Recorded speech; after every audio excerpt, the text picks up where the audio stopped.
বিপিএলে এক মৌসুমে বাংলাদেশের ব্যাটসম্যানদের সবচেয়ে বেশি ছক্কার রেকর্ডটা এবার ভেঙে ফেলেছেন তানজিদ হাসান।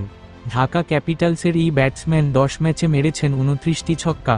হাতে থাকা 2 ম্যাচে ছক্কার সংখ্যা নিশ্চিত আরও কিছু বাড়িয়ে নেবেন বাংলাদেশ জাতীয় দলের এই ওপেনার। 2024-25 মৌসুমটা বিপিএলে মোট ছক্কার রেকর্ডকেও হুমকির মুখে ফেলে দিয়েছে। নতুন রেকর্ড গড়তে আর মাত্র 55টি ছক্কা দরকার।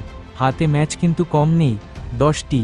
প্রথম 36 ম্যাচে এবারের বিপিএল ছক্কা দেখেছে 567টি, ম্যাচ প্রতি গড়ে 15.75টি ছক্কা। এই ধারা বজায় থাকলে তো কমপক্ষে আরও 150টি ছক্কা যোগ হওয়ার কথা।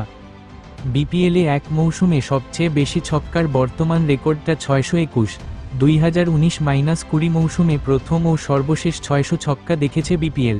এবার যে দ্বিতীয়বার এমন কিছু দেখা যাবে, সেটি তো প্রায় নিশ্চিতই।